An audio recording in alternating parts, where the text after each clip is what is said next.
they give you the setup. And the setup is kind of like, back in my day, those days we used to walk from A to B, right? So you have to get the setup, and once they give you the setup, then they go in for the kill with the message, right? So we all know about a Tanty, and probably a conversation with our Tanty could sound something like this, especially with us being on the internet, Those things, our Tanty would say, back in our day, that's not how we used to meet and talk to people. We go to the places and we see the people, right? So maybe a conversation with our Tanty could go like this.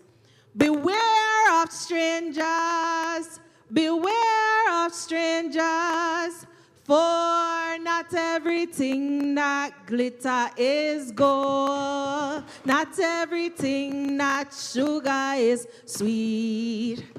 I learned this lesson and many, many more sitting at my mother's feet. Oh, take time, walk good, tread soft. Teeth waking, no always laugh. For the teeth where they can and smile with you will soon turn round and bite you. Right? Probably the message would sound something like that. But what if all our Caribbean Tanties from all the islands got together, they came to a table, and they're all sharing a meal, and they're talking about back in the day? And what if some of what they're saying could be used to inform policy? What if it could be used to inform how we present ourselves as the Caribbean globally in all stages, visual arts, film, all the creative areas? What if we had a Tanty to inform us, on how to culturally present ourselves in strategy, policy, visual arts, right? So I came today with a few friends. We have Debbie. She's going to give us some innovation, some systemic policies. What if Tanty, could inform policy? Then we're going to hear from Makeda. Makeda is coming to give you the brand as soul. When we brand ourselves as Caribbean nationals, how do we present our brand? It needs to have soul, right? And then after Makeda, you're going to hear from me. I'm going to tell you on how we can preserve a nation's culture through film, right? All our cultural elements, the cultural nuances, how can we keep it relevant in this current age globally? And then after me, you'll hear from Donisha, and she's going to talk about policy. How can the storytelling elements from our Tanties inform policy, recommendations, and actual solutions that we can actually put into place?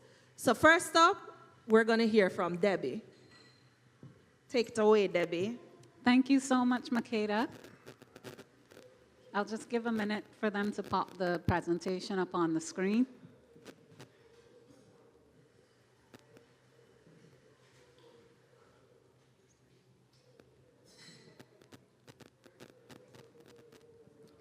All right, we'll move into the next presentation on the monitors. What if policy had a Tanty? What if policy had a Tanty?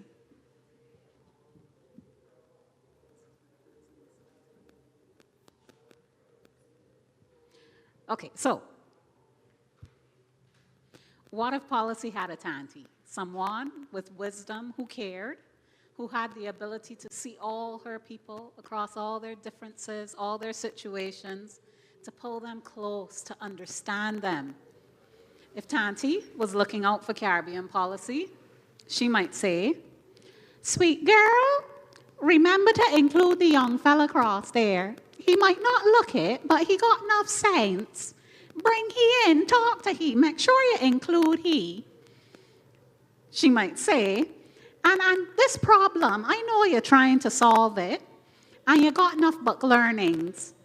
But book learnings from over and away not sufficient. If you really want to help she, you got to get to know she. You got to understand where she coming from, what she's do, that ain't gonna work for she. You talk to she yet?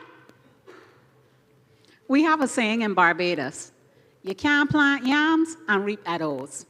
It's a little ancestral wisdom to guide transformative change. Sorry? It's a little ancestral wisdom to guide transformative change. What if some aspects of our culture are more than history and heritage, but a living strategic resource? The ancient wisdom passed down through sayings and stories, practices from all our diverse influences. They hold powerful clues for designing innovative systems that are more inclusive, resilient, and relevant to us. We haven't entirely lost them yet, even as we advance in modern development.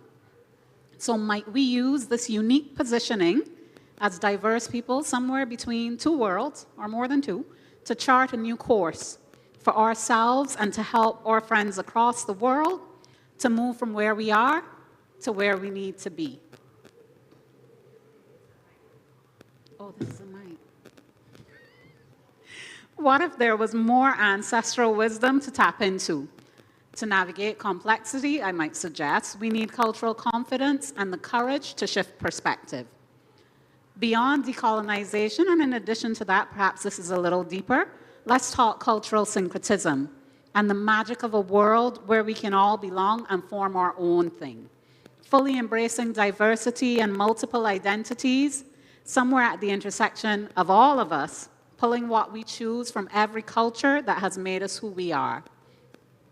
Across Caribbean policy and strategy, Across the Caribbean, policy and strategy are sometimes shaped by imported frameworks that don't always speak to the ways we live, what we remember, and how we make decisions, nor do they fully embrace the complexity of us in the global South. By pairing a contextual understanding of our past with the professional strategic design practice, we can craft preferred future narratives, if you will, that are inclusive and that are equitable. And then we identify the mix of interventions needed to transition towards them. Next slide. So where are we now? Globalized industrialization has gone wrong and it's worsening. We might say the world is on fire, literally and figuratively. Climate change is burning up our world, and the Caribbean is lagging in innovation, facing slowing economic growth and global widening inequality. Fires that need to be outed. We need to shift course and transition to better futures that are more sustainable. There's hope. We've maintained a connection to the past and ancestral ways, and we're at the intersection, a foot in each world. And will we be a bridge? How can professional design thinking and design doing help us? Next slide. Now, design is a verb that humanity has been practicing from the beginning of time. It also refers to a range of professional disciplines, and both are friendly and familiar with innovation. We can find professional designers bridging the gap from invention to innovation adoption across a range of design disciplines. Embedded in the best of global design companies, you will find designers doing just that. And that's not recent either. The contributions of industrial, product, other design disciplines to the development, manufacture, and sale of household appliances globally is well documented. And the mix of design disciplines and actions that see to the evolution of new products and lifestyles, that's also notable. Design can help innovation development and adoption as we consider feasibility, viability, and desirability, and we pursue what's possible. And we're there, bridging the gap between what is and what could be. Even in the Caribbean, next slide, we sense this. We use graphic and visual communications design to help our brands carve new spaces as we export and penetrate new markets. Even fashion design and design strategy and management, along with engineering and craftsmanship, might help us address our plastic problems. We have so much plastic in the Caribbean, and the problem is exacerbated by tourism. It's not Caribbean people necessarily, because we'll take the garbage bag, we'll take the plastic bag and make it a garbage bag. But might we do something somewhere at the intersection of solving our plastic problem and drawing on our traditions with basketry and making to create something new, products out of what was? Design disciplines are wide and varied, and professional designers can often be found pairing their expertise with the creativity and the thoughtfulness of the arts to bridge gaps and address complex problems that businesses, societies, and governments are trying to solve. If we want to talk about innovation, next slide, and innovation policy, maybe we should talk about design. This is Dr. Terry Irwin, transition design academic, and she says design as a third culture sits between two poles of science and the humanities and is at the heart of questions related to feasibility, viability, and desirability. Moving beyond the various traditional design disciplines, design methods have gained popularity, especially in promoting approaches to innovation that draw from design practice, what we do as designers. So as we talk more about STEAM and innovation in our region, STEAM being science, technology, engineering, arts, math, when we talk about that and its relationship and its relevance to innovation policy and economic development, might we also embrace design methods and both empathize with and include the people who we're designing policy for? So, next slide. In my business, I pair design methods, economics of innovation, cultural intelligence, and professional design practice to nurture transformative change. Next slide. I bring systems thinking and serious strategy design with a heart and a uniquely Caribbean perspective. And our methods reflect decolonization and also embrace our Caribbean cultural syncretism. We're a melting pot of so many people and places, and our rich heritage is uniquely its own with some of the best of all the cultures that have shaped us. And if you've ever eaten my falernum apple crumble, you'll know it's not British, it's not African, Indian, or American. It's a delicious mashup of cultural influences, but it's undoubtedly Caribbean. And maybe this plurality is part of our magic. Next slide. I'd like to share just a little bit with you about how we blend all this together in work that's technical, serious, but is flavored with fun, like my falernum apple crumble. Among our design facilitation tools is Folksight. It's a little Caribbean folklore to support strategic foresight. And whether we're engaging senior leaders or children, we can all benefit from methods that promote creative thinking and conversations across groups, or lateral thinking and dialogue. These methods include us, they connect us, they ignite shared imagination, restore hope, and identify bridging initiatives that can help us transition from where we are to where we need to be. So let's meet one of our Folksight characters. Next. Now, Tanty is not drawn from traditional folklore, but her cultural presence is unmistakable. She may take different names and faces across our islands and communities, but we know her. Her influence is unmatched. With her level of soft power, she must be magical like folklore, so she belongs in our lineup of Folksight characters. Tanty knows her people deeply. Every child, every neighbor, every story. Sometimes she in your business. Her power is in presence. She can halt bad behavior with a look. She can influence action with a pout. And she comforts by carving safe spaces of community. And when she wields her pot, spoon, spices, and seasoning, she fills tummies, feeds souls, and fuels the next generation. When people need community, connection, correction, or inspiration, Tanty moves hearts. Next slide.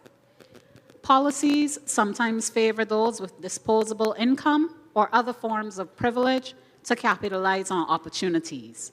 But what about those who don't have the privilege, for tax incentives, for example, or who can't qualify, even though they might be key beneficiaries? How would a Tanty view of inclusion and care for the everyday, lived realities of different individuals shift system-level interventions.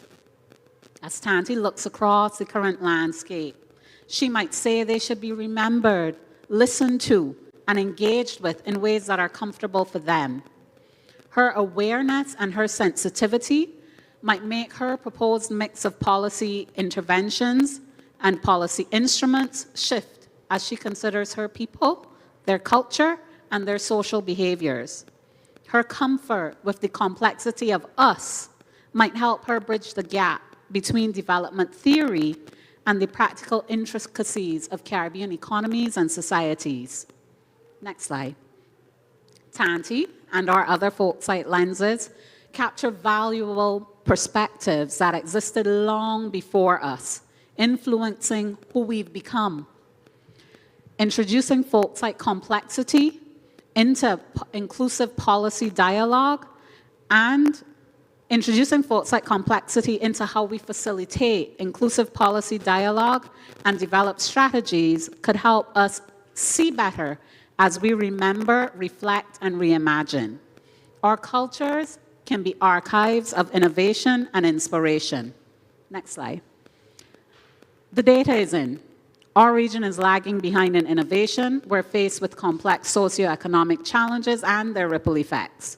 Some of our businesses are struggling with productivity, innovation, and the ability to compete on a global scale with customers, even locally, who have global choice. This is our context. We know how to make do because we've had to. Our ancestors created zero-waste, banana leaf sustainable packaging for conkeys, pastels, and dukana. Not to be trendy, but because they had to. Rough times. And that's so much of what our innovation has historically looked like. Necessity and working with what we have and what was there. This is part of our cultural history. We haven't fully evolved out of that yet, that make and do. But can we reject settling for make do and intentionally design the systems to move from make and do to making it? In Caribbean vernacular, to make it is to make it. And as a designer and design strategist, this is familiar territory. And for me, making it is more than crafting everyday things or just getting by. It's about designing and making the transformative change we need a reality by embracing and including the complexity of us at the design phase. And this is our economic and industrial development opportunity. Next slide. Because in Sweet Girl Tanty's view, when we really make it, we all thrive. In this time of crisis and complexity, we have an opportunity to do things differently, to bring the best of professional design disciplines into conversation with our local realities and our inherited wisdoms when innovating and developing policies that work for us. This can help us keep the benefits of academic rigor, there's value in that, see and include each other, honor our culture, history, and heritage, boost our confidence in our intelligence and what we can achieve, and acknowledge our interrelatedness and interdependence when we design from within. Thank you.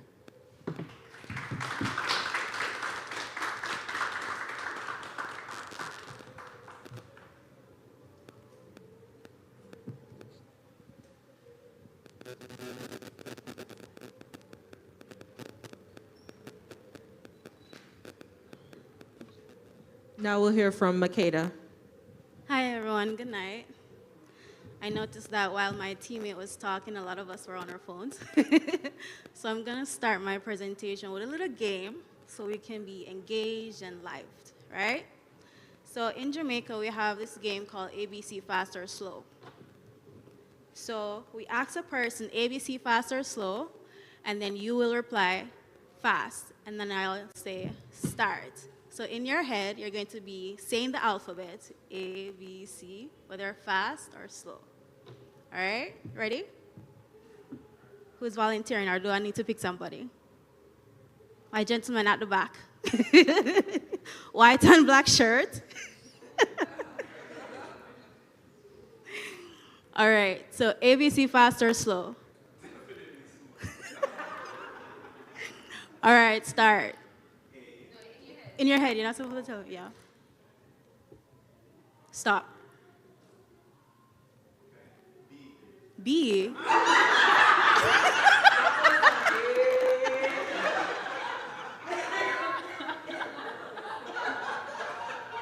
I know you wanted to say C. All right, that's fine. You want to work with C or B? Let's go with C. C, all right. So, C, give me one luxury brand off the top of your head that starts with C. Coach.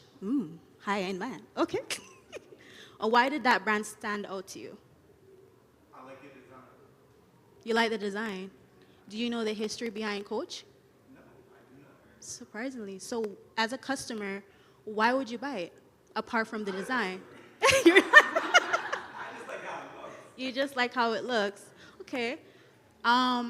If I were to ask you, do you see a Caribbean brand in the luxury industry that is high-end like Coach? Could you give me an example?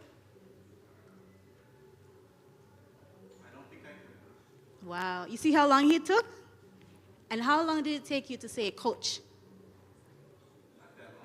Not that long. 5 seconds. That was very interesting. So that's part of my conversation today. I'm going to be looking at how we can redefine what luxury means in the Caribbean from the soul of a brand. So that little exercise was good. What do y'all think? It was good? Great. All right, so if I was playing that, I would have also chosen C, because C is mostly common in luxury brands. I don't know why people like naming their brands after C, but if I was to play that game, I would choose Chanel, because Chanel is a luxury brand. It's timeless. It embodies elegance. And of course, it's about the history of Coco Chanel, her legacy, and what she built. So my opening hook is, can I have my, okay. Just keep going? All right. What if branding started with ancestry and not algorithms? Because, you know, nowadays it's all about trends. What's trending on TikTok now? My lady in the green. You have no idea. How about my friend right here? None? Is everybody on social? No, you're not too old. Robert? Music, dance, any trend. Mm-hmm. The Chris Brown dance. Oh, the Chris Brown dance, so that's music. Do you see anything trending from the Caribbean? I don't get the algorithm. You don't get that algorithm. If you're in, it depends on what location you're in that you'll get, and who you follow, you'll get the algorithm of what's trending. Nice. And do you know that algorithms, they read, so they're kind of like codes, and they read what you're consuming, what you're watching, what you're liking, what you're commenting, who you like, who you follow. And if you notice that whenever you go on TikTok, even in the Caribbean, there's nothing coming up as Caribbeans. Nothing at all. So what if, as I said before, what if branding started with ancestry? Let's imagine for a moment, Carnival. Everybody knows Carnival, right? Why do you attend Carnival? For the music. How did you know about Carnival?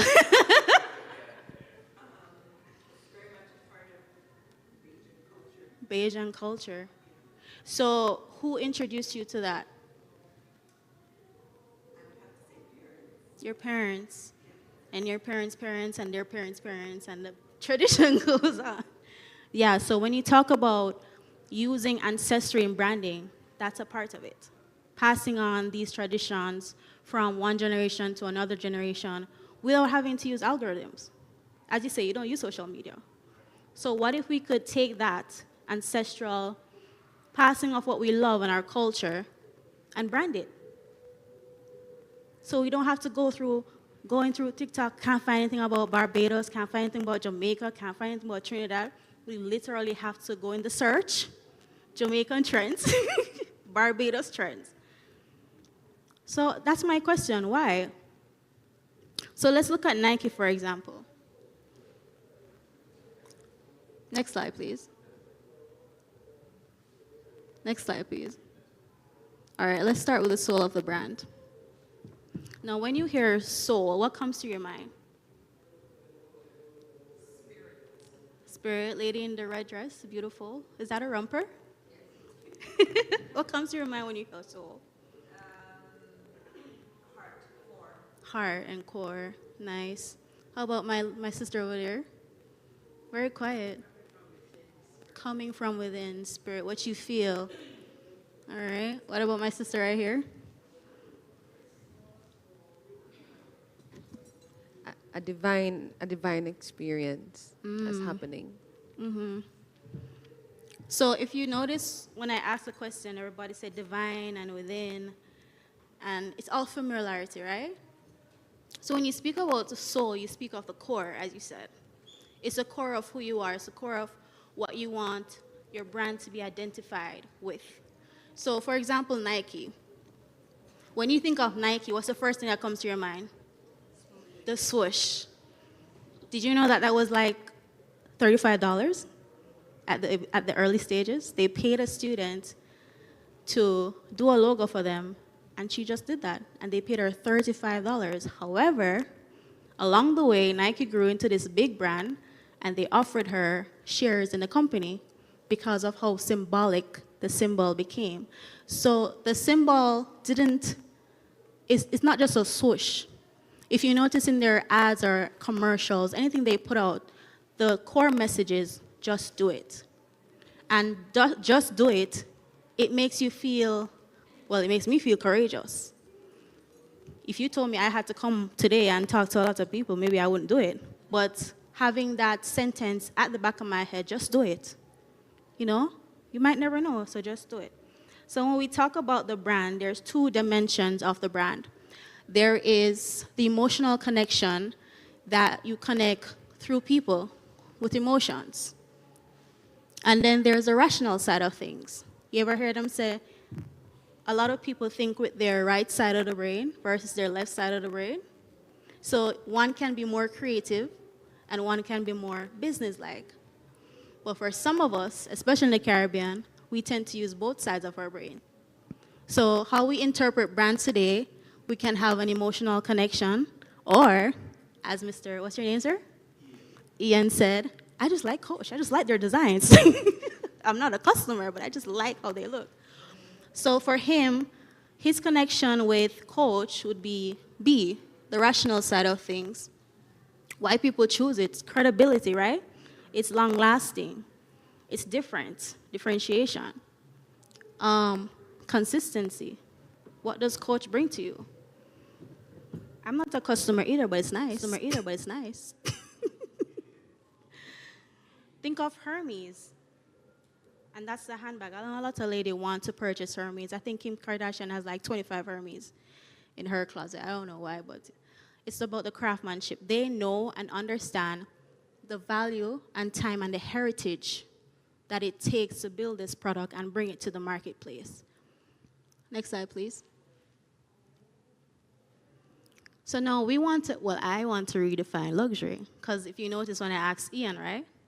I asked him, can you give me examples of Caribbean brands that are luxury-based? And he couldn't. In the space of 5 seconds, he told me, Coach. So let's redefine what luxury means in the Caribbean. We soul with soul. We sow, we plant. And what you're sowing is what you're reaping, meaning whatever you pass on to the next generation becomes a part of their cultural identity. It becomes a part of their core, who they are, what they define themselves as.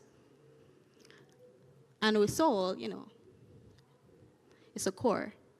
So we plant ourselves through culture and our stories. I just put up the paragraph there in case you want to read it, so nobody's on their phone. Young lady at the front. That's okay, that's okay. This picture is actually from a film that we worked on in Jamaica. It's called Threads of Us. And I use this picture because it kind of spoke to me and my grandmother. My grandma passed, bless her soul, rest in peace. She passed on a lot of traditions to me. and my younger cousins. But in this particular picture, it spoke a little cultural pride to me with the flag and the grandmother showing, her granddaughter the threads of us. Because in the Caribbean, we're not just one country or a nation. We are threads of all of us. We're connecting on different levels, whether music, fashion, design, anything. And that's the threads of us. Next slide, please. So what is luxury? And I know if I ask anyone in the audience, what is luxury, you're going to tell me something that is highly priced. Or, no? All right, Robert, what's luxury? Quality, okay. I'd say Choice? Okay. You? Essence. I like that you use that word, essence. I like that you use that word. Perception is a good one. Perception is a very good one. To sleep? It's actually a luxury. It's just a different type of luxury. That one is called holistic luxury. Yeah, because she puts her self-care and her well-being above what we would pay for in, like, say, a bag or a car. That's considered luxury. So that's holistic luxury, which is good. So just as the soul of a brand, luxury has two dimensions. One that is also an emotional experience, that it creates desire and aspiration and belonging. Because why do people come to Jamaica? Or come to Barbados, the beaches, the hotels? Why is it luxury to them? The experience, They want to come and feel like, oh, I can go, can I order this? Can I order ackee? Can I order a dish that we see every day and eat every day? It's a luxury to them. Yeah. Just the other day, I just know that in Japan, ackee is considered a gourmet dish because it's not grown over there. They don't have access to it.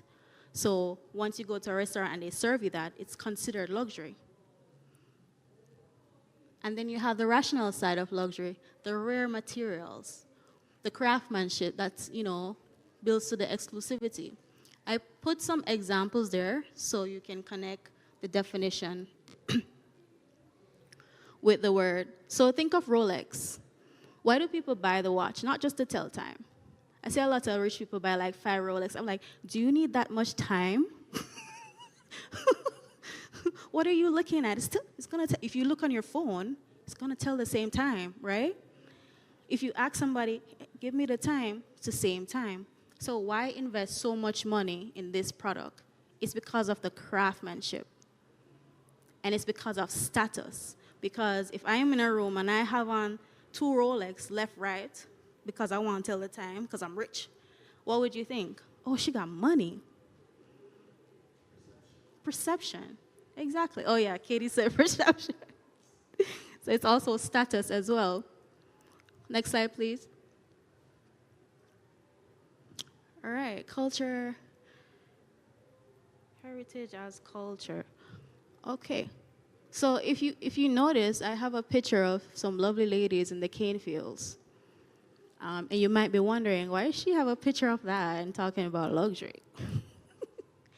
But a quick story. So my grandmother, when she was alive and strong and fit to work, she used to work in cane fields at Moneymus in Clarendon. And what she would do is plant them, use the manure. So that was her job. And when she came home, she would take what she made, the sugar, and she would make like the coconut drops and the grater cake, all those lovely treats. And what she usually do is, so she can provide for her children, she packaged them and she sold it in the community. Everybody started calling her Sister Amy. So when I heard Tanty at the table, it made me like, oh, that's my grandma. She is a Tanty. Because when you talk about Sister Amy, everybody from everywhere is going to come and get her food. And the first thing they're going to ask for, Sister Amy, can I get a little greater cake? Or they say, oh, you know, no more blue jars left around there, so. So entrepreneurship, which my grandmother never knew that she was doing, she didn't know that she was building her brand, which if she was doing it now, I would have called it Sister Amy. You know how much I would have priced it for? Guess. 150 US. Why?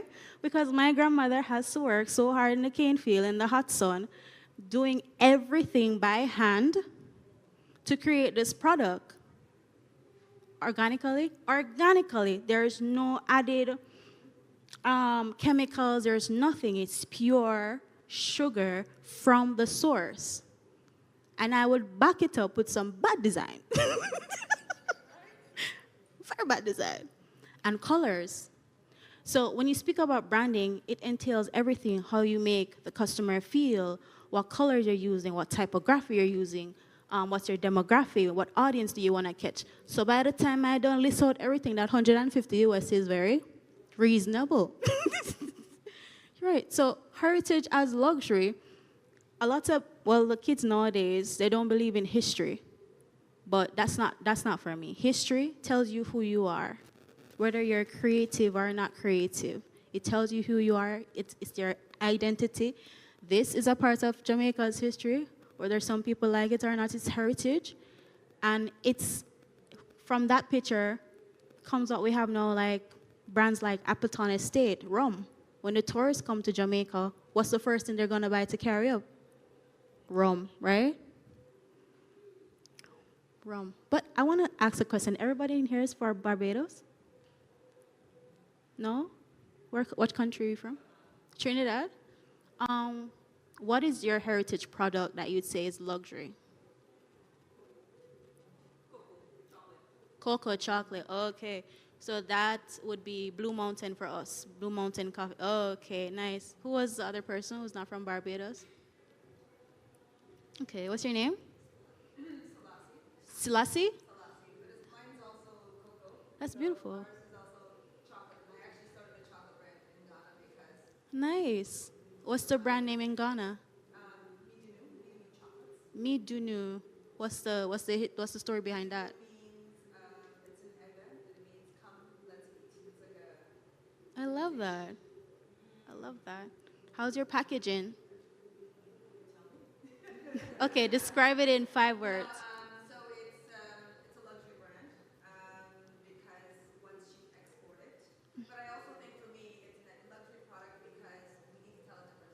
Yeah. The story has been cocoa from Ghana is mass market, it's a commodity.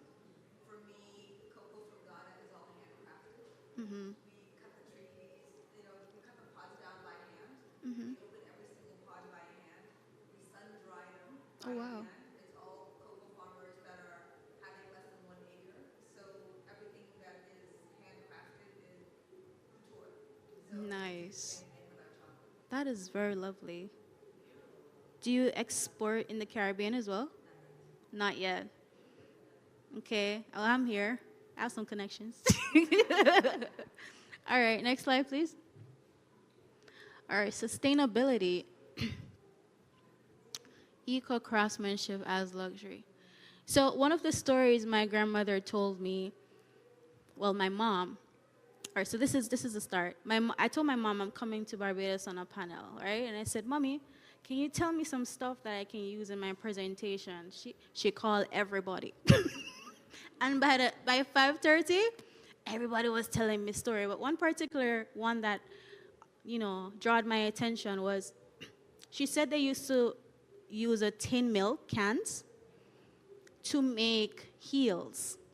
And they would just walk around with these tin cans. So I looked at her, I'm like, how would I manage to do that? So then she started getting a character now. Yeah, you push a big toe to the little wall, lesser, and then you step on your heel, like, you walk. Someone said, all right, I'm going to go buy 1 tin of milk up, let's say you show me.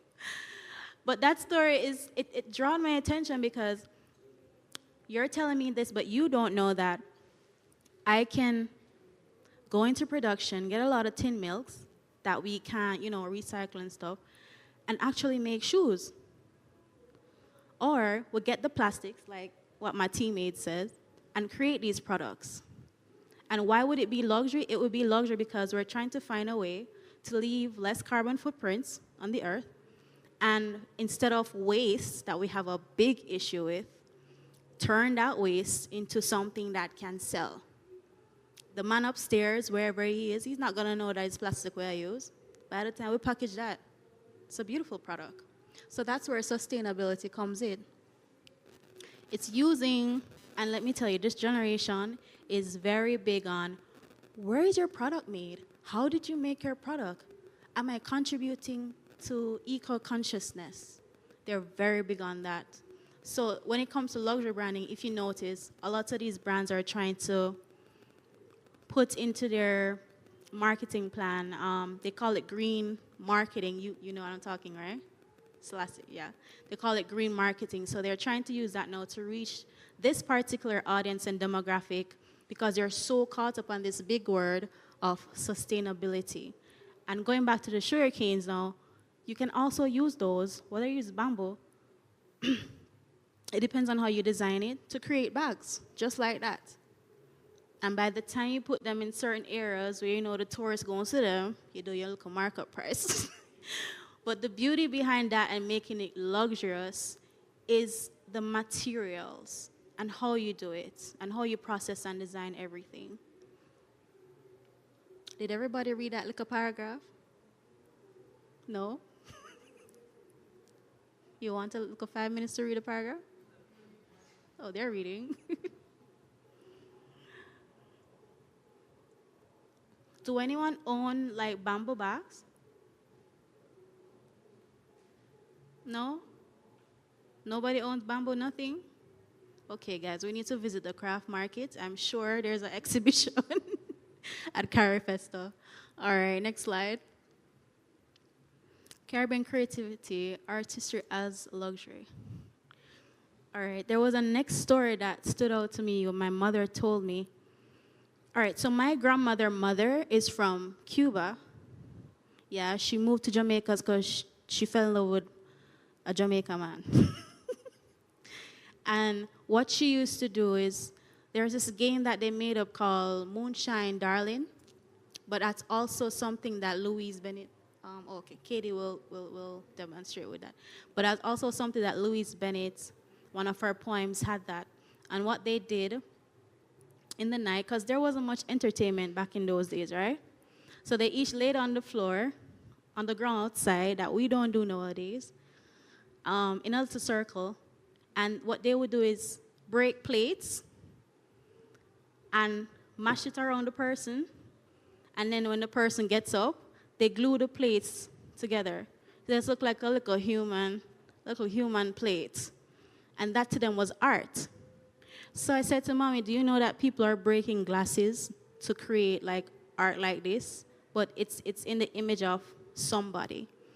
And I said, there are places that are doing this and putting in museums with the same art that you thought was a little kids' game, and they're selling it at a high price because it's a luxury product. And if you ask them, they'll tell you, oh, this glass is made from such and such from Italy, from such and such from da-da-da. So when I got to this point, I'm saying there's a lot of stuff from the Caribbean that we're not exercising more when it comes to art and creativity to be used as, luxury products and really use our culture as the blueprint for these luxury products. So this was a point that so if you notice through the presentation, I kind of pinpointed luxury into 3 categories. So you have culture. So you're seeing luxury through the eyes of culture, sustainability, and Caribbean creativity. Everybody with me so far? Okay, next slide. All right, guess who's coming to dinner? So that's my grandmother's name, Mama Amy Charlton. Before we go to the next slide, if we were to build her as a luxury brand, right? So I'm going to call participants now. Ethan and Ian, sorry. Mariel? Oh, you're Mariel. Hello. And Selassie? And Robert? And what's my friend right here?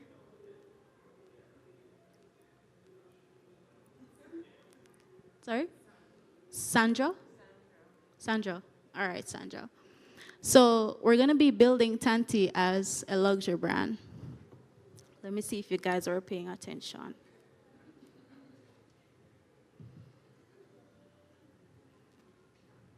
Hold on. No worries, no answer is incorrect.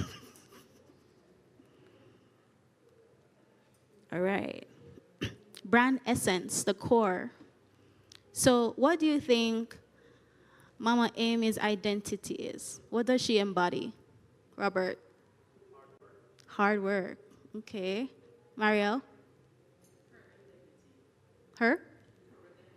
Yes. So? I would go back to craftsmanship. Craftsmanship. Great. Sandra? Strength. Why do you say strength? You see a strong woman. Nice. And Ian?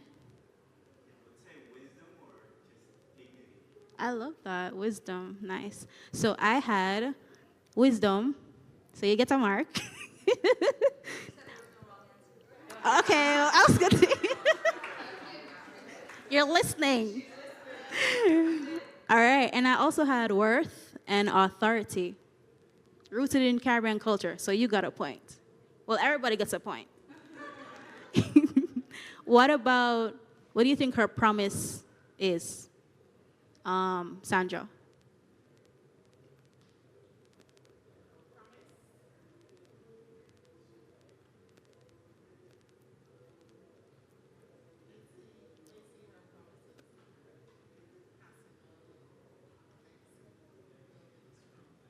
Yeah, that's good. Ian? Love. Love. Okay. Marielle? Oh yeah, she will. Celeste? I like that. All right. So I had to carry forward heritage. So Celeste gets a point. Everybody gets a point. And I also had resilience and love. Who said love? All right, y'all listening? Yeah, listen. And love as a timeless luxury, right? All right, so tagline. So tagline. Everybody know what a tagline is, right? What's your favorite tagline? Yeah. Mine is just do it. What's yours? What's your favorite brand? You don't have one? What's it? Keep walking. That sounds like Johnny Walker. Yeah. Celeste, what about you? Celeste there. You don't have one? What's your tagline? Celebrating African culinary heritage. Okay, so that's your favorite tagline. That's what you should leave it. Sandra? Keep walking? Nice. Robert? No, you can't do that. Me have that.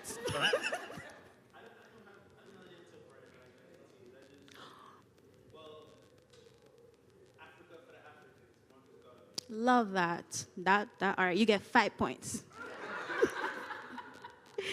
All right. I'm going to go to one more, and then we can move on.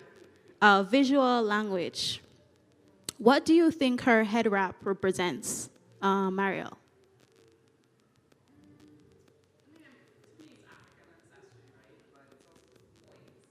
Poise. So you think that's like her brand signature?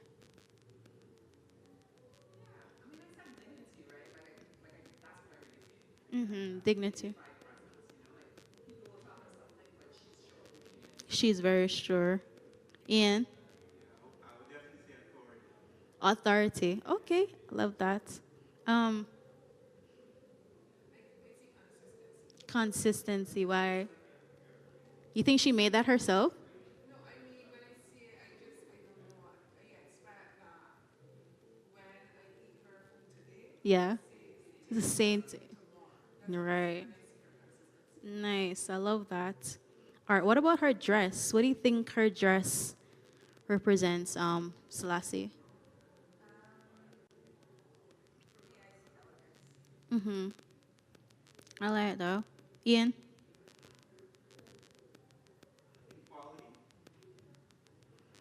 Okay. How about nasa Caribbean textures? How wanna go at it? What about the flowers? Yeah. Yeah, what about the color?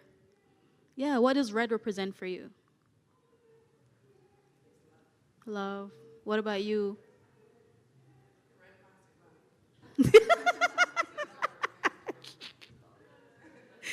What about, oh, who's the lovely lady beside Ian? Adrian? Andrea. Andrea. Okay, great. What does red represent for you?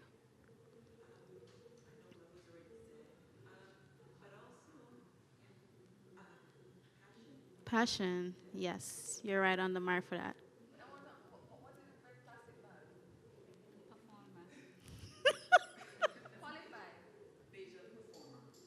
Oh, because I'm thinking literally red plastic bag.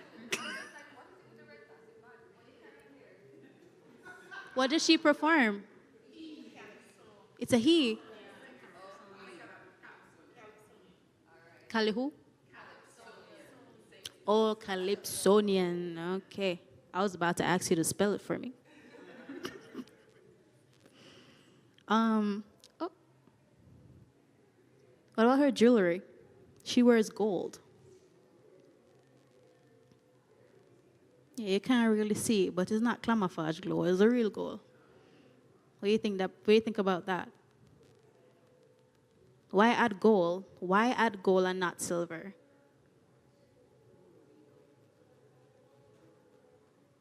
Why do you wear gold jewelry?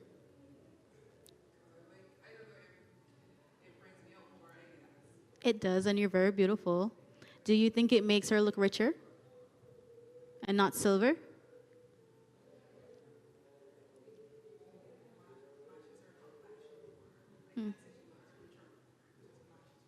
Yeah. She's a showgirl. I like that. Okay. All right, Mama Amy feel nice. All right. I think there's an element of reclamation too, Yeah. because wearing gold is not something that you are taught to do as a Caribbean person. You're supposed to be humble, Yeah. you know, and gold is what got us here in the first place. What do you think the link to gold is for Africa? That's a different panel. Give us a little 2-sentence. Different panel. But I mean, yeah, like I said, reclamation, that's why I wear gold. Like I'm wearing gold and silver right now.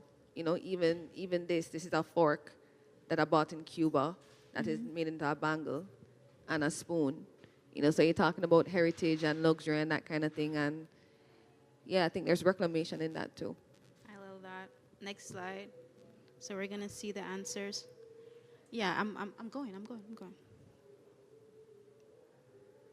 All right, in the interest of time, I'm just gonna, you guys just skim through that. But those would be the 4 pillars of building a brand.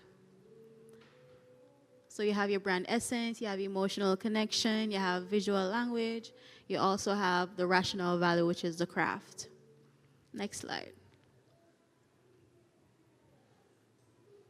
All right, so in the interest of time, I'll just list the potential policy recommendations. You can have a regional creative sustainability network. I'm trying to build that, so I'll take everybody contacts in this room. And you have cultural heritage incentives, green creative policy as well. Next slide, please. And these are some industry recommendations: authenticity and luxury, creative entrepreneurship hubs, and global partnership. Thank you. Next slide. Okay, let's build together, and I'll be contacting contacts right after. Thank you guys for your time.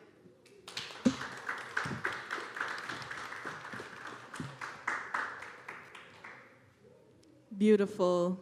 All right, at this time, we're going to watch the trailer for Threads of Us. 8 production companies came together back in May of this year. We started to have the conversation in April, got together, wrote a script, went to production for 9 days, created a film model, which we will be presenting to our government really soon. And so we want to show you the first cut trailer from this project we shot back in May 2025. All right, go ahead.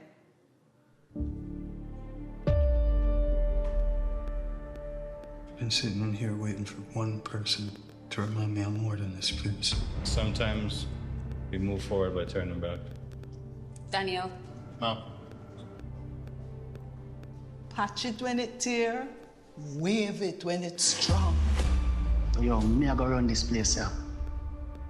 You ever think about what this place could be if it wasn't just for other people's uniforms? She go like dream scan now. Daniel, the rent, Joanna. I would like to report a matter of national security. Everybody back to work. It's not a party shop. Remember say I look at the poor T-boy, you know. Don't forget that. These are incredible.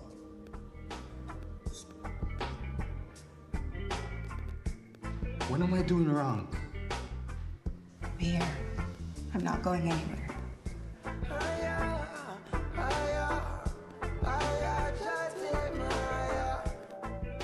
I imagine that part of us could clothe the nation.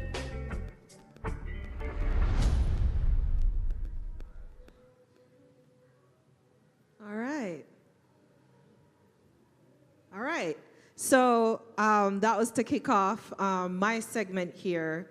You know, I think what we wanted to do was tell the world a culturally nuanced story. Because a lot of filmmakers will give you, listen, in the first 10 minutes, I need that inciting incident. If I don't know where that movie is going, I am going to get up and I am not watching. And what we want to do is be able to include our cultural elements. We want to take control of our narratives, right? So what if culture can be preserved through film? They'll never really get it until we give them the setup, right?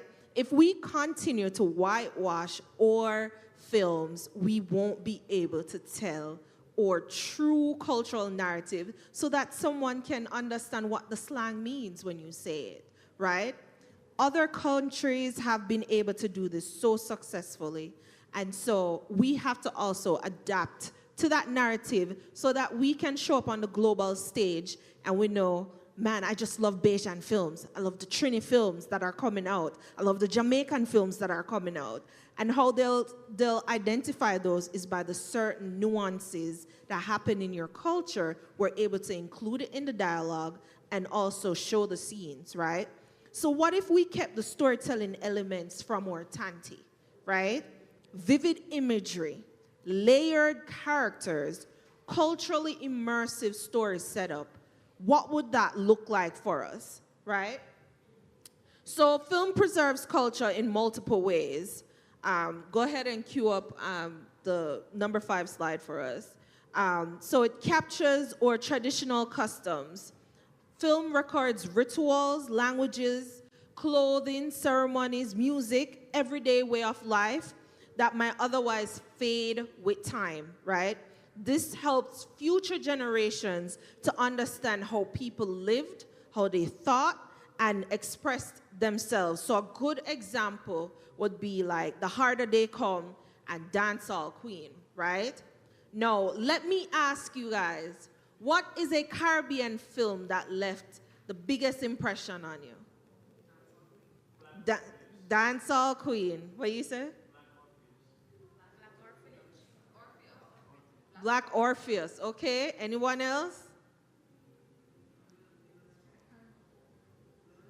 No, nothing else. All right. Gonna get some more examples. Shutters. All right. So,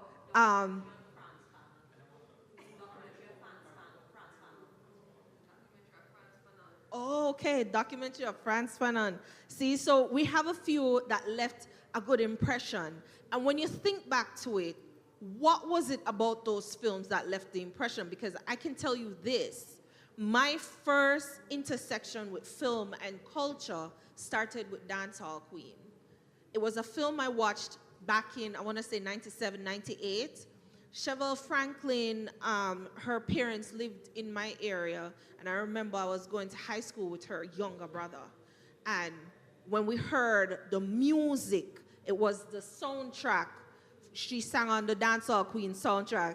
Yep, that exact song you're getting right now. And once I heard it, I said, I have to watch this movie. But you know, sometimes you're from a conservative background and not all film can show. And with T-House and we go and watch the movie. And when we see it, I was like, I need to tell stories.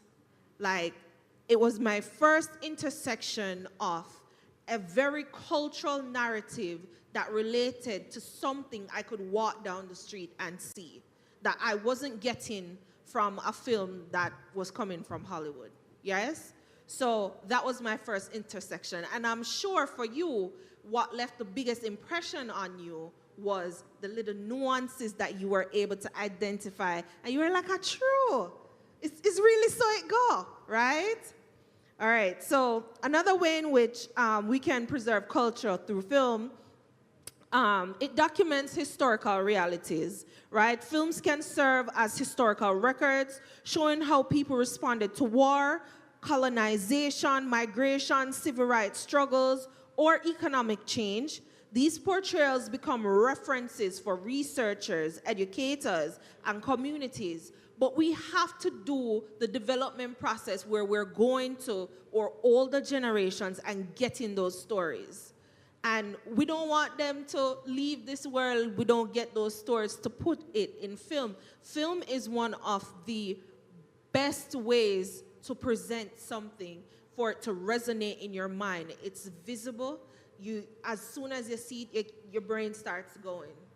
Almost like music, when you hear the repetition of music, something happens to us inside, right? And before you know it, you're singing along. You're thinking about your favorite song right now you hear on the radio and the one that just keep playing in your head, right? But a good example of a film that gives you historical reality is Selma, which chronicles key moments in the U.S. civil rights movement, right? So we need some more films that can be period pieces, give us a lot of inference from those times, because the younger generation, they need that information, right? We can also preserve language and dialect through film. Many films are made in local dialects or endangered languages, preserving linguistic patterns and oral storytelling traditions, right? An example would be Anikulapo, which showcased Yoruba dialect and culture. You can watch that on Netflix, right? So they have subtitles for you to read along. But what we're saying is if you include those nuances, people will follow. Whether you put a subtitle or you give the setup within the story, it is very important that you create the narrative so that people can understand it. Because when we go to film distributors in this day and age, they always tell you, well, we don't know what category to put the film in. What's the analytics behind, what's showing in your area today? How much viewership? There's not much we can present because there's nothing that's really culturally nuanced happening today that you can present as an example. So we have to warm up the audience to what we are getting ready to show so that it becomes the narrative, right? Another way is film expresses cultural identity. Filmmakers often use storytelling, symbolism, and visual styles unique to their culture, affirming identity and resisting cultural erasure or stereotypes. Example, Nollywood films, right? I co-produce in Nigeria today. I did 5 films this year, right, with a Nollywood producer. And they are very big on including cultural nuances into the storyline, so much to the point that we understand that, oh, it's an Hollywood film. It's not going to go the regular standard. We can take these risks versus if it was another project, right? So a good example right now that is on Netflix is To Kill a Monkey, which is by Kemi Adetiba, and the characters are so layered and includes so much of like the inner city language, like how they talk, you know, like a gangster from a certain ghetto there. Everyone that was watching it was like, oh, she got the characters right. That is how we probably want, that's the space we want to move towards, to get cultural nuances into our films so that people can start to identify them and know that, oh yeah, that's Jamaican culture. So let me explain that to you now. Because when I'm watching an Hollywood movie with somebody and they're not too familiar with Nollywood, I can be like, oh, so in their culture, the mother always wanted the kids to marry early, you know? And so I'm starting, but how did I get that? I got that because so many storylines started to present what is a common narrative in that culture. And so that would be the same for us. So other ways is it bridges generational gaps and offers a platform for marginalized voices. So concepts that are not, you know, things that are super sensitive, that, you know, women's health, that affect Caribbean nationals, right? You can present that in a film and it come across better than you have a discussion, because a lot of times people don't want to openly have the discourse, but maybe you have a film that shows that. Caribbean is dealing with a lot of things like domestic violence.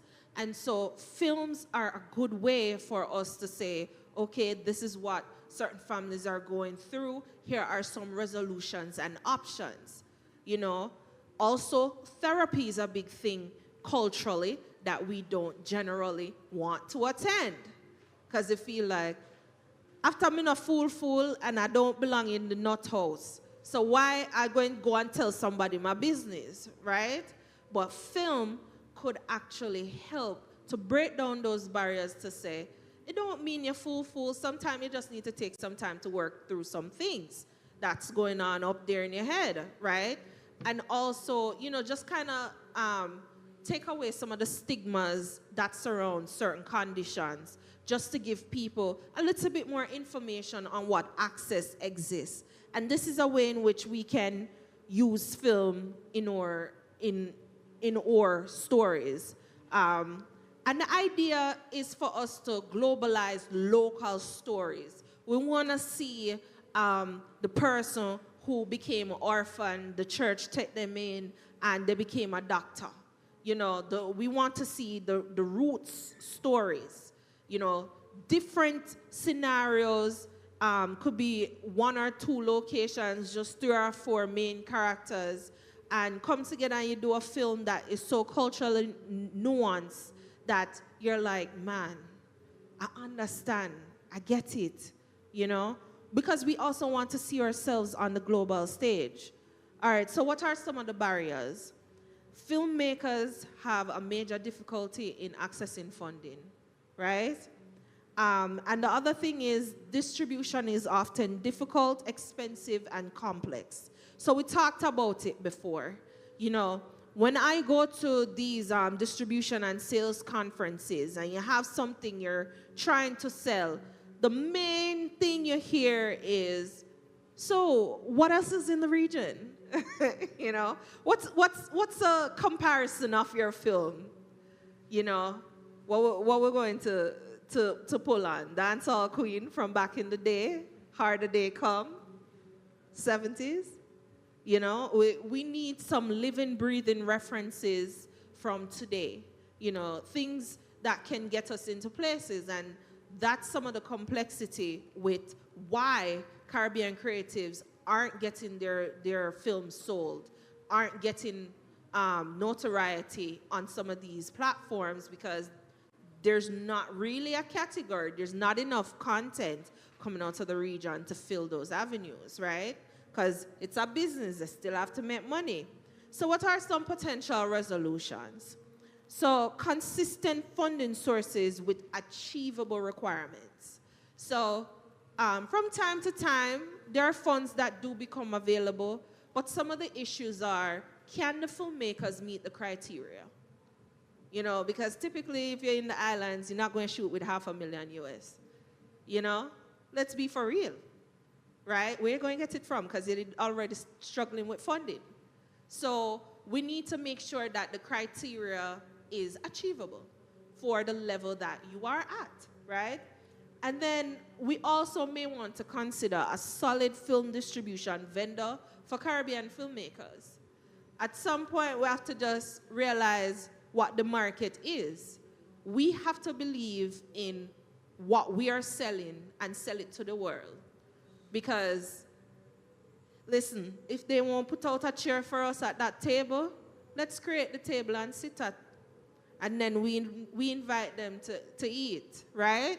So I think something we should all look into is a solid film distribution vendor for Caribbean filmmakers, because there are many Caribbean filmmakers coming out with short films, features, but we never see them. They go on the shelf because they cannot make it through the sales markets, right? So that's just a few things I wanted to bring to your attention. And that brings me to the end of my presentation for, you know, what if we can preserve a culture through film. And then at the end of my presentation, I had, you know, you can visit, for more information on the film Threads of Us, you can go to www.threadsofusfilm.com. We're still in post-production, but if you are interested in seeing it in Barbados, you come talk to me. We'll set up something here for a screening, okay? All right, so for the final piece of this panel, we want to go ahead and show a trailer for Rasta Soul's Journey, or 50 Days in Africa. Let me see, this, you hearing me well? Yeah. Okay, all right. Greetings everybody, give thanks. Give thanks to my sisters who are on the panel here having this important conversation and for staying with us. I can use your mic, Katie? This one sound better or it sound the same? This one sound a little better. All right, so a big conversation we find ourselves to be a part of. Once upon a time, you know, there were Tantys who we went to, but now we are becoming the Tantys at the table. And so that is the lens through which I will speak a little bit about this evening. I will be showing first a 3-minute preview of a documentary journey I did 12 years ago in 2012. What year is this? 2025? Whew, 13 years ago. It was Jamaica's 50th year of independence, and all of our leaders decided to go to England to celebrate and to watch, you know, Usain Bolt run. It was the Olympics, which is great. But as a filmmaker, I found myself under-inspired, underappreciated, and just in a rebellious mood.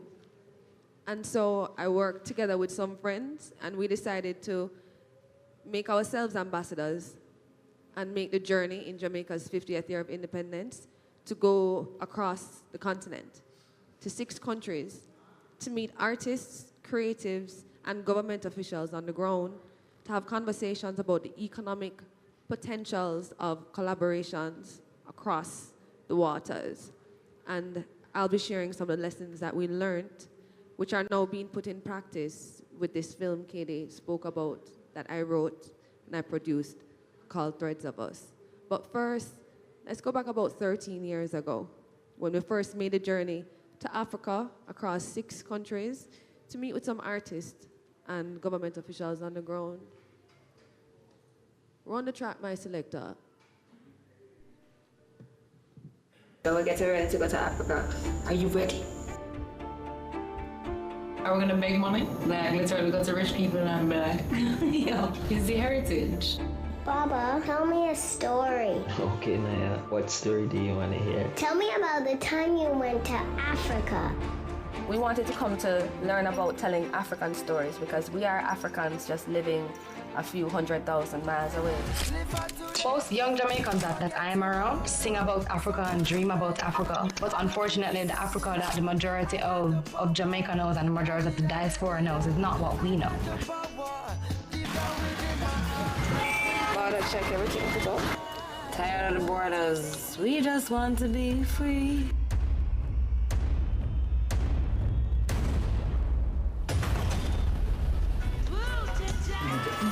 It would be great to shoot both locations. It would be really, really good. That's cool. So you just kind of do the sketch and then you'll do the one. Yeah. Nice. I've given up trying to go back to the States. Yeah, it's Africa's calling me, so I'm here. This is why Grandma said Africa. That's a London and hey.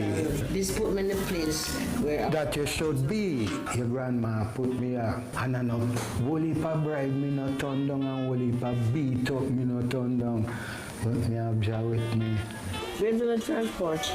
Oh, we take the bus come up there. Bus. What kind of music you normally play? Reggae.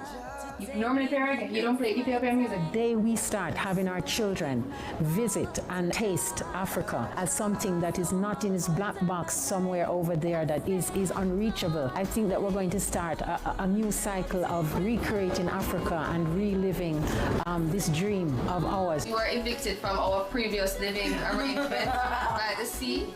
Good night, everybody. Oh gosh, okay. It's not just, oh, I see this girl and I like her, but I see this girl and I like her because she come from a different country, and that's interesting to me. South Africa, man, tell me about that. Music industry has gotten to the point where like can't make any money out of it. So now they're using images. That's crazy if you think about it. Almost like a media revolution. Like you can't do sound without images anymore. What's scary to me is that after I talk to the camera and I give you the truth, you can take it and make it whatever you want. Can we turn off the camera, please? Just for now. Is it okay if we get an interview with you? All of you come back. Was that what Marcus Garvey's dream was? Come back. But what is this? I met a Jamaican saying, you sold me as slaves. And I said, shut your mouth. If you don't know your history, don't talk to somebody like me. I sold you. Do you know my name? My name is Femi Anikula Pupuchi. And if you want to look for who sold you, we can trace the Africans that participated in the slave trade. Many of them are our rulers today. Reach the border? Yes. So I should turn off the camera? Yeah, totally. We travel this journey so you know that it's possible and you can do it too. I want to go to Africa.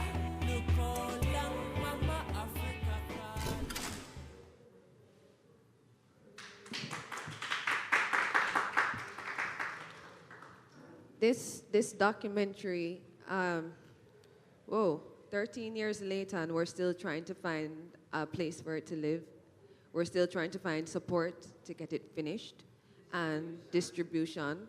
After we found our way as three creatives all the way across the world to the continent to do work that our government should be doing.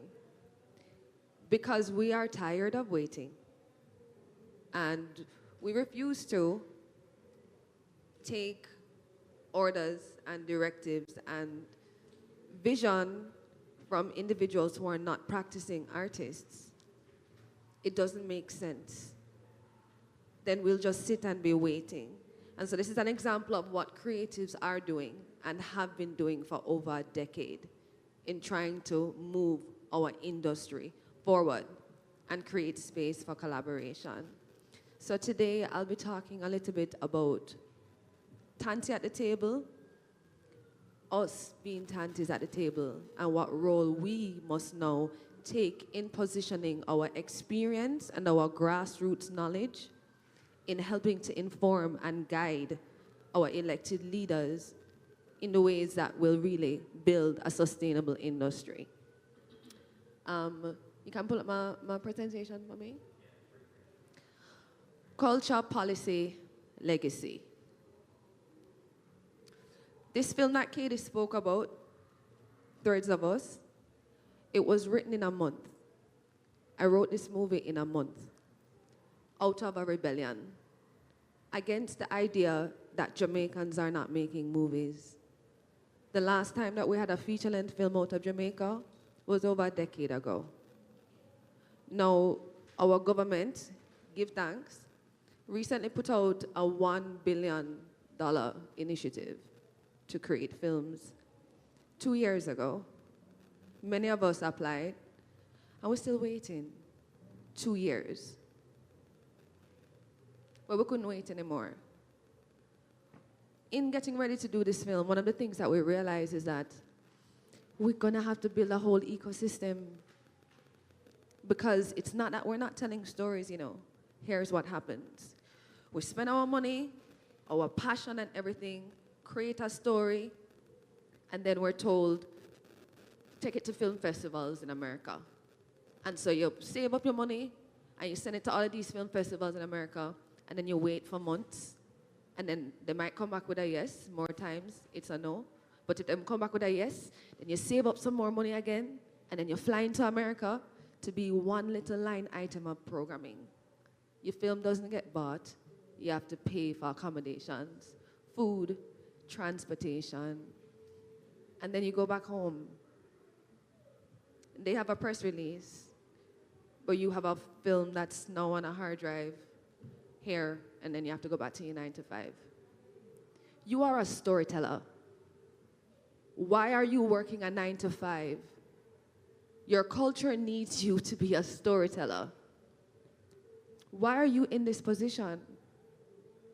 But there is nothing to support the development of storytellers to play their role in nation building.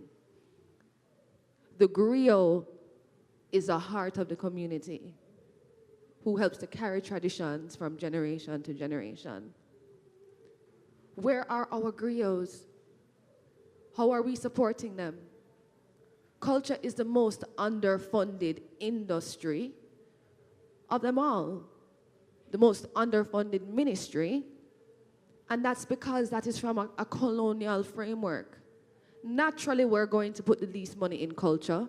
You don't want people to know who they are and where they've been and what they can do. You don't want them to be able to build it from the grassroots up, so you give them the least support. And then you undermine them. If we are going to do this thing, this film industry thing, we're going to have to do it from the grassroots up. There is nobody in the government across the region, and I have not done my research, but I'm pretty sure I can say this. There are no practicing filmmakers in any of these governments who are making decisions about film. How are you going to understand the nuances of what it takes if you've never practiced the art? I don't want anybody to call me a creative. I am a creator. I am not a part of a creative industry. I am a part of the film industry. We have to decolonize the language that we use and be a lot more specific so we can get results. I'll speak specifically about my experience in Jamaica. I'm very cold right now, so I'm shivering a little bit. There's a monopoly on all of the screens in Jamaica, which means that there's one man who owns all of the theaters in Jamaica. He doesn't like Jamaican movies. So what does that mean?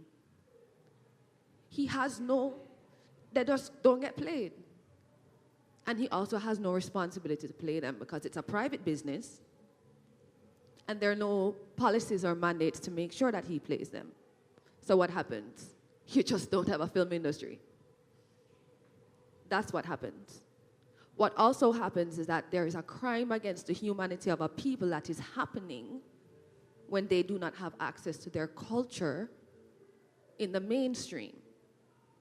But we don't readily identify that as an issue because we're so busy concentrating on how much money the film industry can make, not really realizing the role that film is to play in nation building, in cultural preservation, in liberation.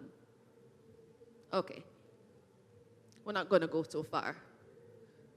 But it's important for us to set the foundation for this conversation.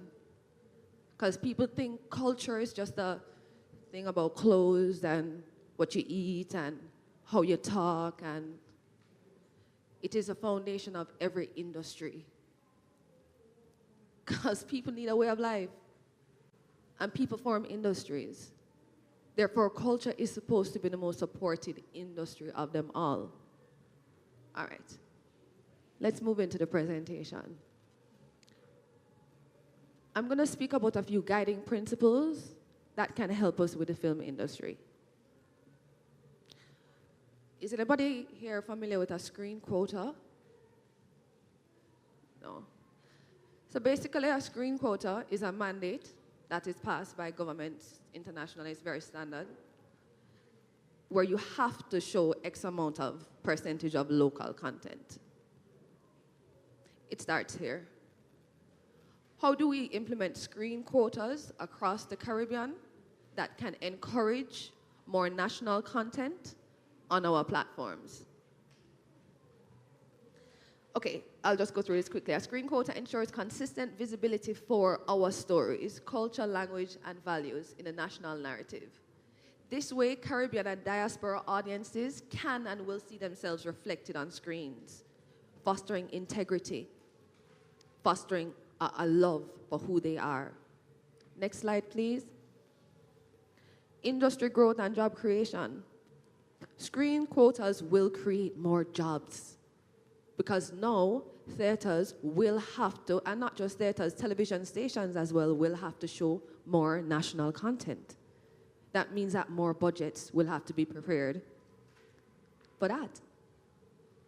It strengthens a value chain that includes cinematographers, editors, designers, colorists, sound. And it encourages now predictable demand from cinemas, which encourages investors to come on because corporate people don't understand film. Who in here is a filmmaker? Okay. Who in here loves movies? Would you go to the theater to watch a local film? Would you pay the same rate that you would pay for a Hollywood movie? Would you go to the theater to watch a short film? If it was combined, if it was curated as a collection. Right now, Caribbean filmmakers are not able to make feature-length films because we don't have the money. We're able to make shorts. We need our audiences to meet us where we are. We're developing. So how do we get audiences to meet us where we are and help us to grow together? This film that we're doing, Threads of Us, is an example of that. This movie was written in a month. It was shot in 9 days, an independent feature-length film, which they've told us, oh, that's impossible. And then we did it. We raised almost $200,000 US in a few months. They told us to wait for 2 years and to go apply for the fund. No, but we did it. So now we're here in Barbados talking about it after having meetings with our government to show them recommendations, which we will share here as well. But now we're realizing that this conversation is not just Jamaican. What we are potentially looking at is uncovering a model and methodology that can impact the region if we are clear about how this ecosystem can and needs to be built.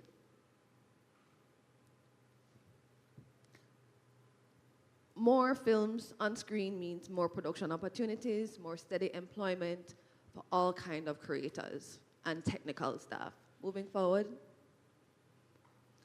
Economic impact and investment. Now, we're not looking for sponsors as filmmakers. Somebody told me that the other day. Stop saying that you're looking for sponsorship.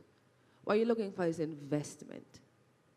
Because what we are positioning is a serious ROI in a proper turnaround. Okay. I'll show you how. Screen quotas help to protect local industries from market domination by Hollywood and foreign content. If the government says, all right, well, there's a 10% screen quota on, that means that filmmakers have a space to go and see their work on screen. That means that even if they can't find the money from anybody else, they're going to invest in themselves and professionally develop themselves.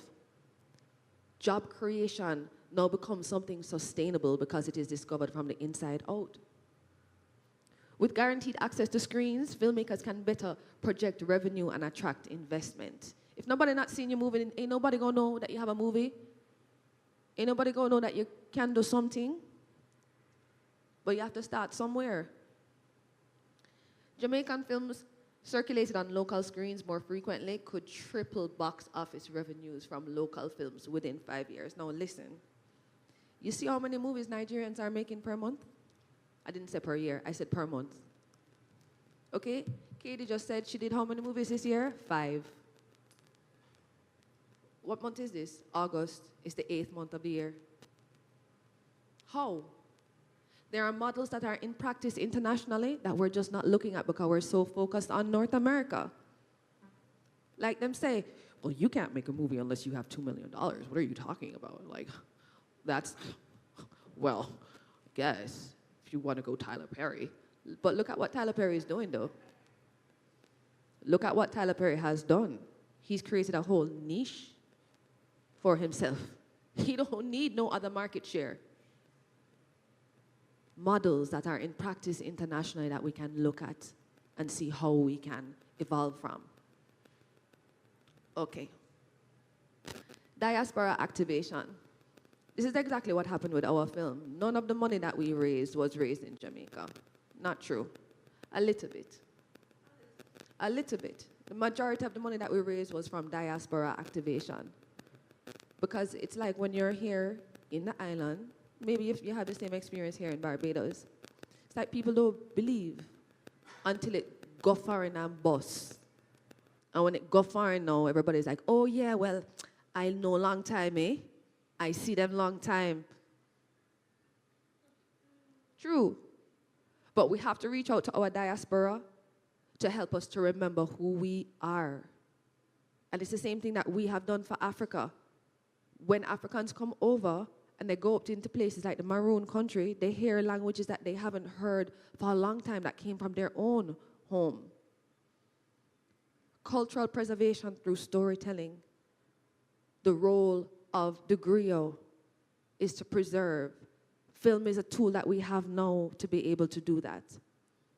When we went to Africa to do that documentary, they said to us, where are your movies? This is 13 years ago. Your music is everywhere, but where are your movies now? You guys, aren't you storytellers? And it's just like, yes. We're doing some cool music videos though. You like those? You know? But it's like, how much more can we wait for governments to figure it out? For grant bodies to figure it out? I don't know that we can wait much longer. I think we're just gonna have to model it from the grassroots up to show them how. I just know that is just gonna have to be how it is. They're not going to believe until they see it. Remember, their parents did not want them to be artists.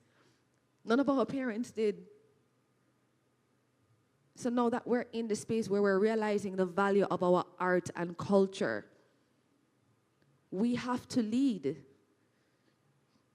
Jamaica, our country, is 63 years old. My mother is 61. And when I look at that, I see how young my nation is and how much more room there is for her to grow and guidance that needs to happen and allowing the space for her to do away with the things that no longer serve her and embrace the things that she thinks that she might be too afraid to do. We have to be those ones, her children. And it's the same thing I'm saying here to my other island brothers and sisters. We elect our governments because they're in positions to be elected. Elect yourself to do more work and create the models, manifest your visions, bring it to life.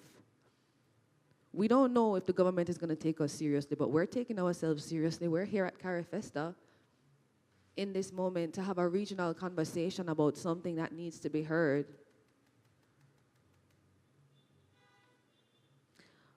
Moving forward, please. So decentralization and inclusion. By creating a screen quota, a call for screen quota, it opens space for rural and grassroots talent to reach national and global audiences. If there is no screen quota, nobody not going to see our movies. Let's just understand that.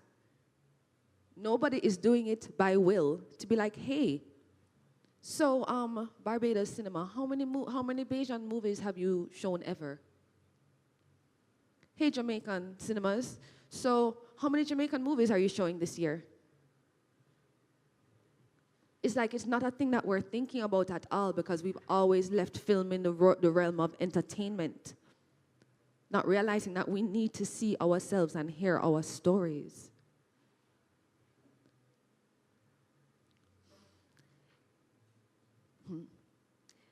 Incentivizing local cinemas to screen diverse stories across all parishes and not just urban centers. Just like I was saying, we can't produce feature-length films right now. It's shorts. Will the audience meet us where we are? How do we get that to happen? How do we re-identify what storytelling is supposed to be when we have things like TikTok? You know what I'm saying? Or how do we use things like TikTok to help us to tell our stories? Because that's what's happening now. Everybody's a content creator now, right? These things are important for us to observe these platforms and see how it is that we can utilize them today. Moving forward, please. Okay, so moving into some solutions. This is suggested screen quota policy for Jamaica, which can be applied regionally. We're calling for a minimum of local content on screens. 10 to 15% of all screenings must be national films, rising to 20% in the next 3 years. How do we do that? Are we making enough movies? We'll get to that in a second. This is just me being brave, right? 40% of all cinema slots must go to national films during emancipation season. That's August for all of us in the Caribbean, the most of us in the Caribbean, is it not? Independence, emancipation. What if we were supposed to take up that whole time with just our movies? All over the world, though. Not just in our islands, because we are global. With our movie, our aim was to release it on 63 screens around the world for Jamaica's 63rd Independence Day. That's the kind of impact that we're talking about when we talk about unity and bringing our stories to the people who need to see them. That's our children who are in North America who have no access to themselves and their identity. That's the role of a film, not just for entertainment. It's to inspire a young person to be like, oh yeah.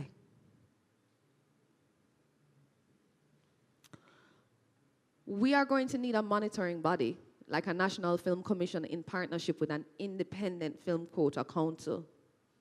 So you have the national, like that would be the National Cultural Foundation here, I think it is, which is at the Ministry of Culture. Okay. With an independent body of artists and filmmakers that can help to make sure that we hold the government accountable to what they say they're going to do and not create their own commission. I hope you don't think that this is rebellious speaking. I'm trying to lead a revolution, because I am. You know, it's important for us to speak in these terms. We're living in former colonies. Do we remember what happened with the slave masters? And who we call our heroes today and what they had to do? All we're doing is talking strong in terms that need to be spoken. We no longer have to use machetes.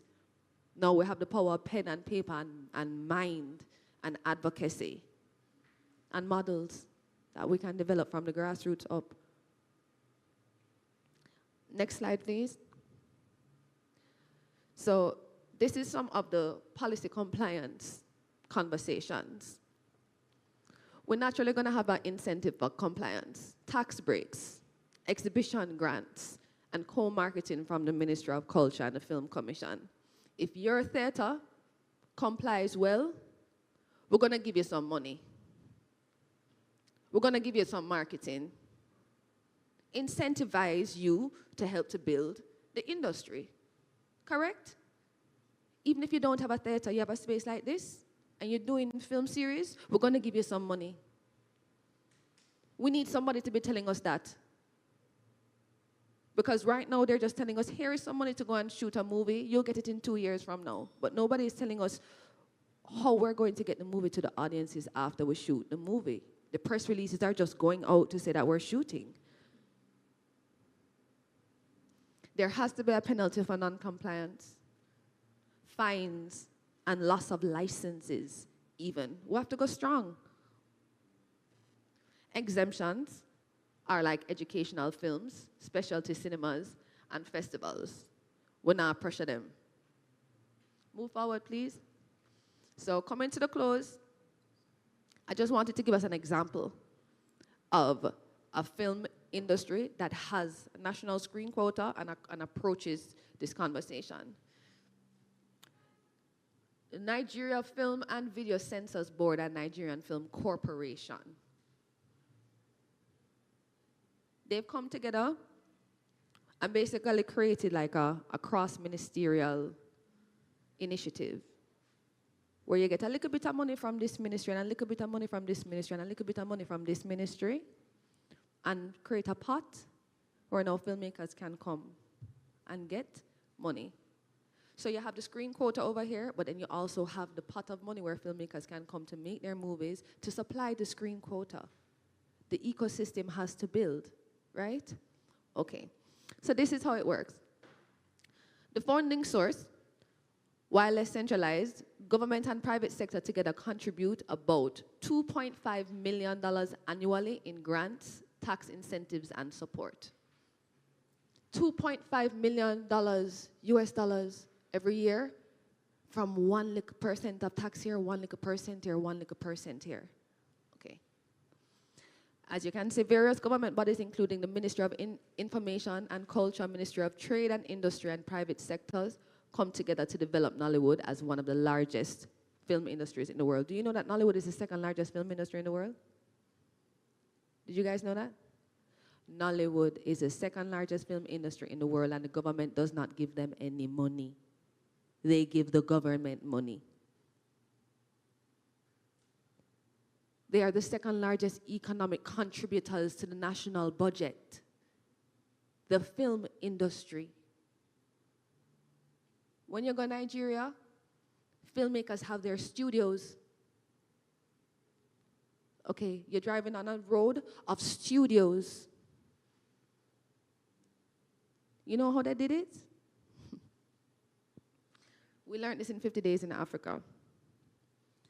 At the point now where the world was transitioning from VHS to DVDs and CDs, the Chinese needed to get rid of a whole bunch of VHS tapes. And so they made a deal with some Nigerians, and when the tapes them come, I'm talking about hundreds of thousands of tapes, the Nigerian man them say, this is not garbage, oh. Say, bruh, come, bring your camera, come, stand there. Okay, action. Okay, stop. Stand there. Okay, action. No editing. Yes, they shot over the VHS tapes. No editing. And when they finish now, them go and then put together them little flyer and they moved across the villages and tell them that we have a movie.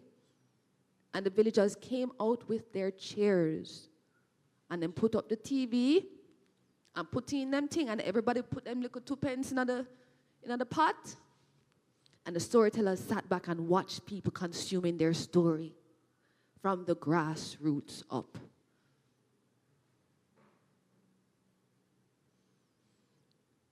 Models internationally that we can practice. We don't need to keep looking to North America. It is not sustainable. Those systems were never built for us or in our voice. We have to discover what will work for us from the grassroots up. Why it works? Because the pooling encourages regulation, industry growth, cultural reputation, and export of Nigerian films internationally. So the government know what they're doing. They're allowing the film industry space so that they can invest, and then it comes back in national return. The government is investing in the film industry for a national return because of the potential of film. Ministries involved, as you can say, information and culture, trade and investment, and tourism. This is an example. No, it's okay, we'll come here. I just wanted to quickly show you guys a reference of other countries around the world who have screen quotas, but also have created these kind of cross-ministerial tax funds that have now become national funds for film and media. Canada, every year they redirect $270 million to the film industry. In return, they make $800 million, tens of thousands of jobs, producing 1,000 plus films per year. France, they invest $650 million, redirected taxes, with a return of $9 billion, 120,000 jobs, creating 300 to 400 films per year. The biggest one I want to say is Nigeria. Nigeria puts in $2.5 million and gets back $7.5 billion.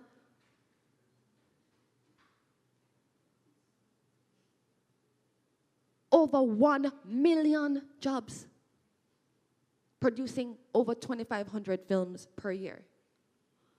Now, I want to really know what other investment opportunities big like this coming out of the Caribbean right now.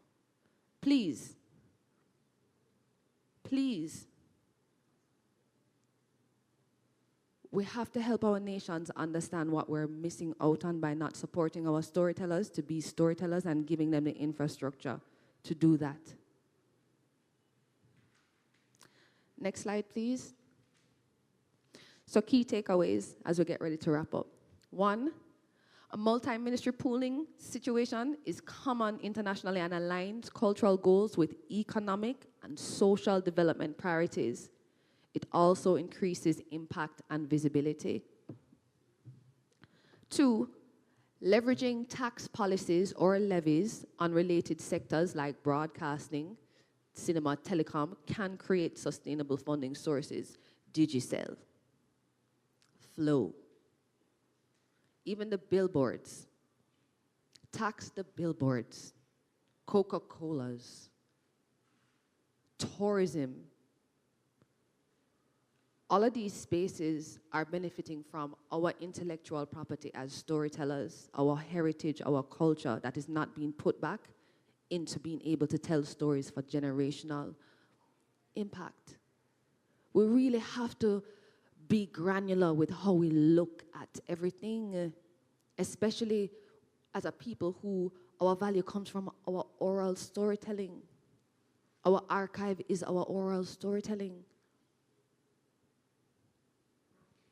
3, combining cultural promotion with tourism, education, and economic ministries strengthens political buy-in and impact. I'm not trying to buy into the politics, but like this is what they need. They need cultural promotion to tie into tourism. We just have to be careful about how we do that, to be very honest with you, or we'll get what happened in Jamaica with Rastafari. When you go to the airport, everything sold in the airport that is red, gold, and green is made in China. That's what happens. So we just have to be very careful. Moving forward, we're going to need to establish formal agencies or funds that act as centralized hubs, coordinating funds and policies across ministries, meaning that there will have to be a cross-ministerial task force that is created, or maybe it's cross-regional, ministries of culture, ministries of investment from across the region probably should come together to have a conversation about how we're going to attack the Caribbean film industries, because we can support each other.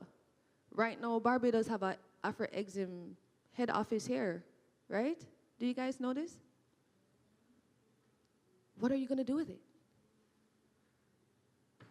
Nobody have any plans?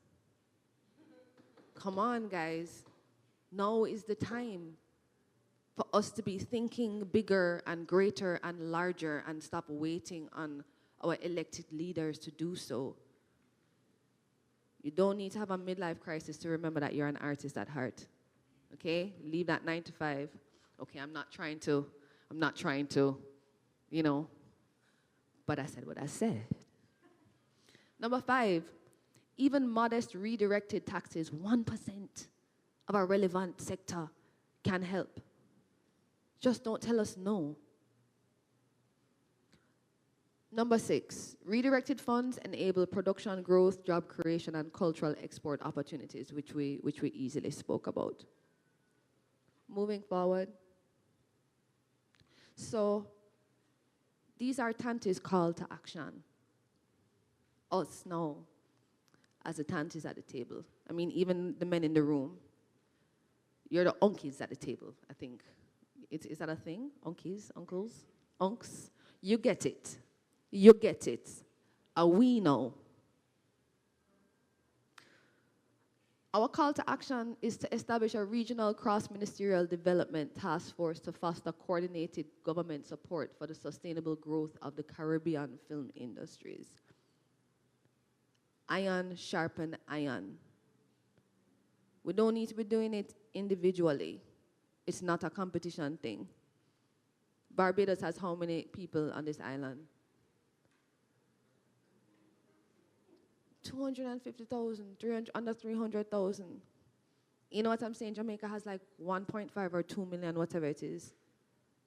We are not each other's competition.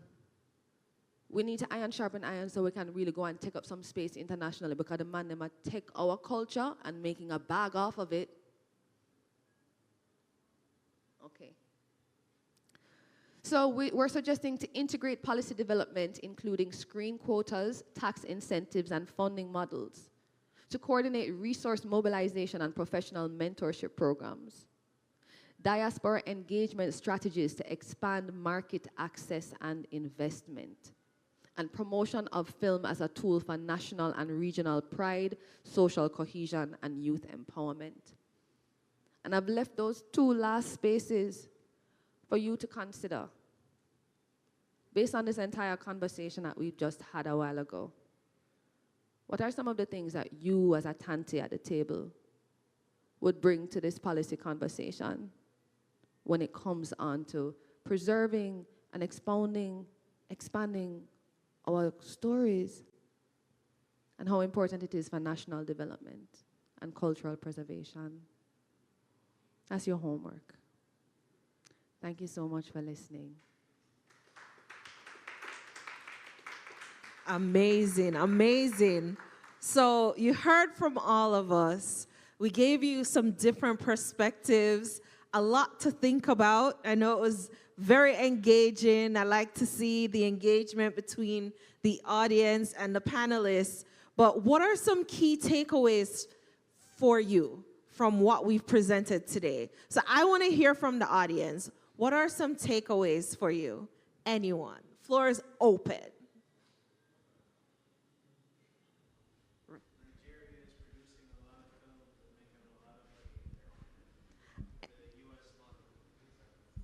I was just saying Nigeria is producing a lot of films and making a lot of money, and the U.S. model doesn't have to be scaled to the Caribbean.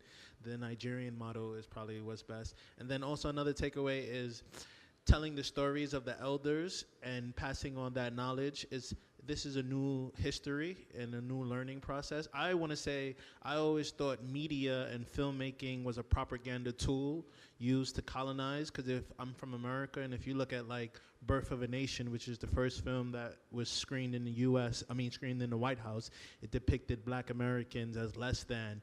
And so if you put this big screen all over the world, people believe it. So I think this is where a fight is happening. Those in power are continuing to make money off of showing us negatively, and we're trying to show us positively. We're trying to use this to humanize us. And so it's really going to be a fight of like who's doing the righteous work. So thank you. All right. Good comments. Go ahead. Hi, thank you. Thank you so much. I really appreciate the Tantified space that you all have created. Very beautiful, really anchored, and it is embodied exactly the message you all are actually trying to share as well, in terms of allowing us to connect with who we are, get stronger by grounding ourselves in our own stories and where we're coming from, and designing a route towards where we want to go that has clarity of all the dynamics of what we've experienced. And I really, really want to say thank you. Thank you for each and every one of you all for really defining what Black Girl Magic looks like. Thank you. So I want to say thanks for that. I really, really hope that we're all able to take away what it means when she says iron sharpens iron, because we have a battle and we're going to win it. Thank you. The question for me would be, what's next? How do we stay connected? And how do we quantify? That's why we're here. We're collecting everyone's contact, because the idea is if we can connect with all the filmmakers across the region, and it turns into a full community where we can iron sharpen iron, one hand can clap, so we both clap together. You know, we're gonna have something spectacular going here. Because what I have recognized being in multiple spaces, US film space, Nigerian film space, and most recently Jamaican film space, we can't do it alone. The one island is not equipped to maintain the content required to maintain a screen quota. It will have to be collectively. The islands would have to come together to generate this robust content that can now live on different platforms in its own category, where when people go to watch that category, they know I'm gonna get something from the islands. When you go to Netflix, you type in Nollywood, it streams up. Type in Caribbean. Did you mean? Right? So, you know, I'm just empowering everyone here to look within, you know. Tell a friend to tell a friend that, you know, our industry is coming, and if we don't take up space, they will take it up for us, right? And we already understand where that's going, because we see how music is moving, right? Music is kind of like, you don't have to poke the bear, but it's there, it makes money, whether or not you invest in it, yes or no. But that's not going to be the same with film. It needs some work, and we just can't do it alone. We have to go with our neighbors. Anyone else has anything else? Any takeaways from the presentation? So I work in culinary, so mine is different, but everything is the same. So everything is the same. We have the same challenges. I'm from Ghana, so I will also say that Nigeria is also a very special case. 300 million people, and Ghana cannot figure it out the same way as Nigeria, even though we're like... They got the eyes. Yeah, so I think, you know, in terms of producing and consuming, right? But I think it's important to learn certain lessons. When we're talking about diaspora, we're looking at something like Idris Elba coming back and setting up, you know, so I think you can see certain lessons that are happening around. I would also take lessons from outside of film that you will see happening in other areas. I think that we need to make sure that we're doing both ground up and top down, I guess, in both ways, because even if you come through as an outlier, you need the structure to be able to be successful. And I say that from the point of view of like my chocolates. Like, we are a chocolate company that's in America, but like getting Americans or anybody else to buy a product that comes from there's like a whole bunch of systemic issues that you need to fight, and you can't do it by yourself, and you need Absolutely. to go with others. And I think that's where when you look across other industries to see how people are working together, and I call it Nelson Mandela approach, where it's like you got to go out to come back in, and sometimes we have to do that strategy. But I think as a group, as a region, it can work, but it has to be kind of different people working from different angles. Absolutely. And it needs to be a bit guerrilla. Like, it does need to be guerrilla. Absolutely, absolutely. Just people who are policymakers, in those old African stories, they talk about kingmakers, right? So we would need people positioned as policymakers who understand the industry and what it requires. So a little bit of both, absolutely. Anyone else? All right. If no one else, I know the time is far spent, but I just want to say thank you so much for coming out to our presentation. And of course, stick around, give us your contacts. We want to know what kind of, creator industry you're from. And we want to stay connected. And of course, I'm going to do the shameless plug. Go to www.threadsofusfilm.com. We're still in post-production. And also, if you want to see that film in your country, you can contact me. All right.